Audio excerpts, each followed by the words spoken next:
네, 인수위원회가 어제 법무부 업무 보고를 받으려다가 전격적으로 유예하는 이런 조치를 내렸는데요. 그 이유가 박범계 법무장관이 윤석열 당선인의 사법개혁 방안에 대해서 공개적으로 반대 입장을 표명한 것, 바로 이것이었습니다. 이런 박범계 장관의 언급에 대해서 무례하다, 분노를 금할 수 없다, 이런 반응을 보였는데요. 자, 이 문제 어떻게 봐야 되는지 지금부터 차례로 두 분 연결해서 입장 들어보겠습니다. 먼저 대통령직 인수위원회 정무사법행정분과 간사를 맡고 있는 이용호 의원 전화로 만나보겠습니다. 나와 계시죠? 네, 안녕하세요. 네. 자, 그 업무보고 1시간 전에 전격적으로 유예 결정을 내렸는데요. 이게 분과 차원의 그 단독 결정입니까? 아니면 당선인의 의중이 여기에 담겨 있는 겁니까? 당선인의 의지하고 관계없이요. 네. 인수위 차원의 결정이고요. 예. 기본적으로 윤 당선인께서는 이런저런 부분에 대해서 대부분 위임하는 그런 입장입니다. 그래서 저희 분과와 그리고 인수위 차원에서 결정했습니다. 그럼 분과를 넘어서 인수위 그 차원이라고 한다면 더 이제 그 인수위의 뭐 위원장이라든지 이런 분까지 이제 사전에 공유는 됐다는 말씀이십니까, 그러면? 그렇죠. 말씀을 드렸죠. 말씀을 드렸고 그냥 이렇게 하겠다, 유예하겠다 이렇게 이제 보고만 하신 겁니까, 그러면? 그렇습니다. 네. 자, 그러면 이렇게 정치적으로 유예 결정을 내린 그 이유, 배경을 좀 여쭤보겠습니다. 지금 말다시피 이제 인수위 활동이라고 하는 것은 기본적으로 윤 당선인의 앞으로의 공약 국정 철학을 정부 각 부처와 공유하고 어떻게 실현할 것인가 하는 그런 부분도 점검을 하는 겁니다. 그런데 이제 40여일 후면은 떠나는 박범계 장관 입장 그리고 또 부처에 남아서 앞으로 5년을 함께 해야 될 법무부 직원들, 법무부의 입장은 다를 수가 있는 겁니다. 그럼에도 불구하고 박범계 장관이 윤 당선인의 이 공약과 철학인 법무부 대검의 정책 중립성과 독립성을 강화하겠다라고 하는 그런 내용에 대해서 기자간담회를 통해서 반대하는 것은 가이드라인을 주는 것이고 또 예의도 아니죠. 법무부 직원으로 봐서는 얼마나 곤혹스럽겠어요. 그래서 그런저런 것들을 감안해서 좀 냉각기를 갖고 다시 마주하자 그런 차원에서 연기를 했습니다. 냉각기다. 그러면 그 나중에라도 그러면 이제 업무 보고를 다시 받을 수는 있다라는 말씀이신가요? 냉각기라는 말씀의 그 뜻에는? 네, 그렇습니다. 저희는 받을 생각입니다. 다음 주 화요일 정도까지는 업무 보고 일정들이 쭉 있어서 마지막 정도에는 법무부 얘기를 들어볼 생각입니다. 이제 이미 잡혀 있는 업무 보고 일정 끝난 다음에 법무부는 이제 따로 한번 이제 그 보고 받는다 이런 말씀이시네요, 그러면. 예, 그렇습니다. 근데 제가 그래서 어제 그 결정 내리신 걸 보고 인수위원회법을 한번 봤거든요. 그랬더니 일단 지금 인수위원회 업무와 관련해서 제7조에 아마 업무 보고와 관련된 조항은 이거가 될 것 같은데요. 정부의 조직과 기능 및 예산 현황의 파악이 하나가 있고 새 정부의 정책 기조를 설정하기 위한 준비. 아마 그렇습니다. 업무 보고를 받는 이유는 아마 이 두 개의 항에 아마 이제 담겨 있는 것 같고요. 그다음에 12조를 보면 관계 기관의 장애 협조 의무가 규정이 되어 있는데 자료 정보 또는 의견의 제출, 예산의 확보 등 필요한 협조를 해야 한다. 이렇게 지금 되어 있거든요. 인수위원회법에 따르면. 근데 이 그 법률 조항에 근거하면 반대 입장을 밝히느냐, 찬성 입장을 밝히느냐라고 하는 것은 중요한 문제는 아닌 것 같은데요. 이게 많이 연구하셨네요. 협조라고 하는 뜻은 기본적으로 앞으로 끌어갈 정부에 대해서 협조한다는 거예요. 지금 이제 떠날 장관이 자기 입장을 고수하고 마치 반발하는 것처럼 보이는 게 협조입니까? 당연히 이것은 국민들이 선출직을 뽑아놓은 거 아니에요. 대통령을 뽑아놓은 입장인데 그분의 공약과 국정 철학을 사실은 국민의 다수가 찬성하는 거거든요. 그러면 협조해야죠. 왜 반대를 합니까? 근데 지금 왜 법무부 앞으로 얼마나 힘들겠어요. 근데 이 법률에 나와 있는 협조라고 하는 의미는 정보 협조, 자료 협조, 의견 제출 협조 이런 뜻으로 협조 아닌가요? 그 협조는 장관의 입장을 듣자는 게 아니에요. 부처의 입장을 듣는다는 거예요. 장관은 떠날 사람이 짐 싸야지. 그렇죠. 무슨 본인 의견을 얘기합니까? 그분들은 이제 남아있을 앞으로 법무부 직원들, 법무부로 하는 그 기관이 앞으로 새로운 당선이고 어떤 보조를 맞춰 나갈 것인가. 네네. 라는 거예요. 거기에 왜 거기 끼어듭니까? 지금 떠날 반대 장관이. 왜 합니까? 더구나 이 지금 구치역 사건에 대한 수사지휘권 네. 폐지 이거 박범계 장관은 지금 소속되어 있는 민주당 오래전부터 야당 있을 때 수없이 강조했던 거예요. 예산 편성권도 부여하자. 이것도 마찬가지고 이게 무슨 얘기냐면 우리 청취자들이 잘 알아야 될 것이 예. 지금 윤 당선인은 지금 추미애 장관이나 법무부 장관처럼 정치 장관을 앉혀놓고 검찰을 마음대로 주물르고 이거 안 하겠다는 거예요.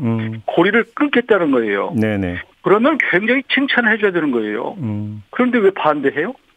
내로남불이에요 이게. 알겠습니다. 예전에 야당일 때는 주장해놓고. 알겠습니다. 그럼 요 문제와 관련해서는 관련 질문 마무리 질문으로 요걸 좀 드려볼게요, 의원님. 그러면 지금 박범계 장관의 그 행위에 대해서 무리하다라고 이제 그 규정을 하셨던 주된 이유가 그런 의견을 갖고 있는 것 자체입니까? 아니면 그 의견을 갖더라도 그걸 공개적으로 표명하게 더 문제라고 보시는 겁니까? 둘 다 문제죠.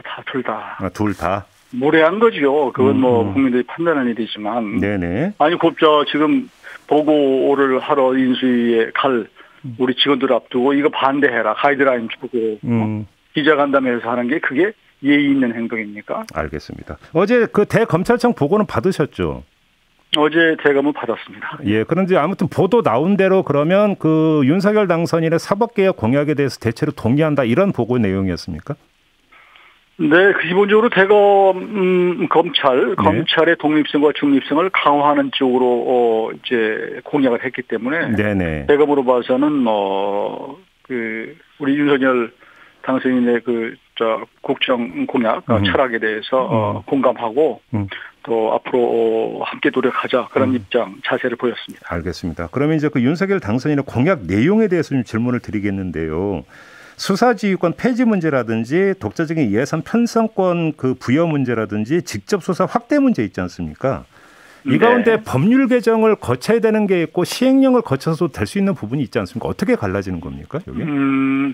저희가 이제 집권은 했지만 선출은 됐지만 그러나 모든 게 이제 제도적 개혁 또 법률적 개혁이 뒤따라야 되는 게 많습니다. 그렇죠. 예. 그래서 그런 부분은 당장 시행할 수가 없는 거예요. 예.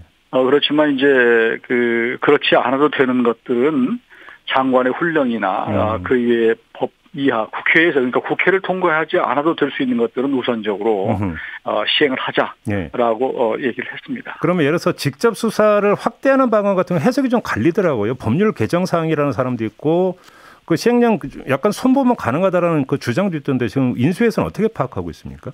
조금은 적극적으로 해석할 필요가 있다고 생각하고요. 그것들은 이제 조금 더 들여다봐야 되겠는데 기본적으로 저희는 공약 쪽에 가깝게 말하자면 국민들이 볼 때 검찰을 국민의 편으로 돌려주고 원래 그 취지에 맞도록 가능하면 하자라고 하는 쪽의 해석에 가깝죠. 예, 아무튼 그래서 좀 더 살펴봐야 되겠습니다. 아무튼 현실은 지금 민주당이 다수 의석을 점하고 있으니까 민주당이 지금 반대는 어떻게 이제 대처할 거냐가 이제 관건인데 어떤 계획이세요?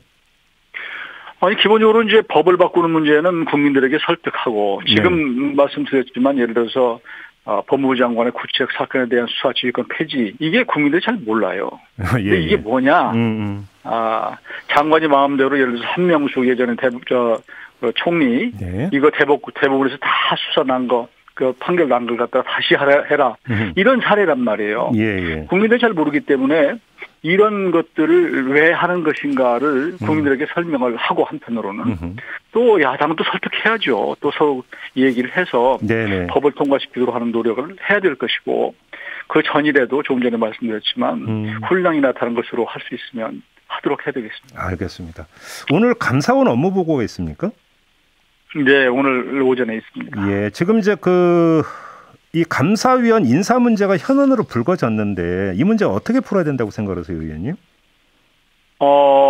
저희는 당연히 떠나는 정권은 이제 한 달 남짓 남았기 때문에 그 임기를 함께 해야 될 당선인 측에 넘겨야죠. 2명 인사권 모두 다. 당연한 얘기죠. 뭐 한 사람이고 무슨 이게 뭐 나눠 먹기 합니까? 원칙이라는 것은 그렇지 않다고 봅니다. 근데 청와대에서는 지금 그 대통령의 임기는 아직 끝나지 않았고 뭐 대통령한테 부여된 권한을 행사하는 거 아니냐 이런 논리지 않습니까? 청와대의 논리. 지금까지 지난 15년 동안 보니까 없었어요. 그러니까 다 그 빈자리에 무슨 누구를 임명한 사례가 없었는데 예. 노무현 정권이 이제 MB 정권으로 넘어가면서 한 사례가 있더라고요.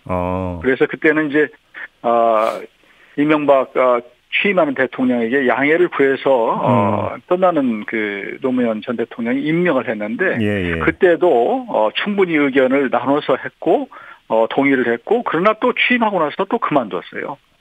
감사위원이. 이런저런 것들을 보면 예.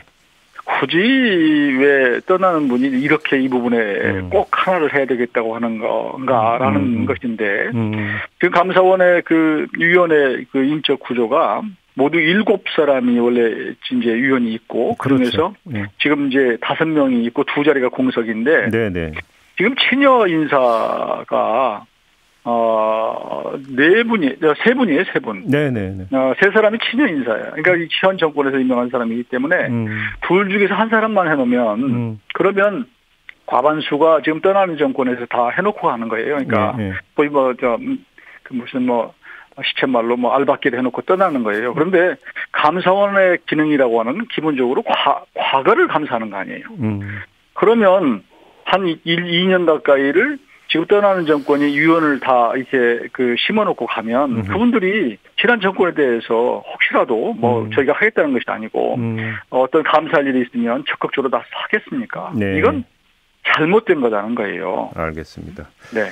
자, 하나만 더 여쭙게요. 지금 언론 보도가 나와서 사실 확인차 좀 질문 드리는 건데 혹시 그 정무장관 신설도 검토를 하고 있습니까? 이 부분 아직은 방향성은 못 잡았고 다만 이제 청와대 수석을 많이 없애겠다는 거거든요. 그렇죠. 그래서 이제 작은 청와대를 만들고 대통령이 이제 수석을 없애야지 사실은 권한을 이렇게 위임하는 거거든요. 그렇죠. 장관들에게 책임장관을 만들어서. 예. 그런데 이제 수석을 두면은 거기가 다 장관 이외에 수석 이런 모양이 되기 때문에 만약 정무수석을 없애게 되면은 부처를 만들어서 거대 야당 지금 상황이기 때문에 좀 설득도 하고 협조도 구하는 그런 기관은 필요한 거 아니냐.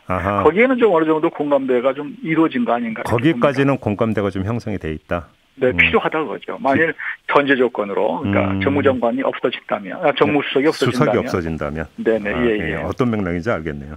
알겠습니다. 의원님 말씀 여기까지 들을게요. 고맙습니다. 네, 감사합니다. 네, 지금까지 대통령직 인수위원회 정무사법행정분과 간사를 맡고 있는 이용호 의원이었습니다.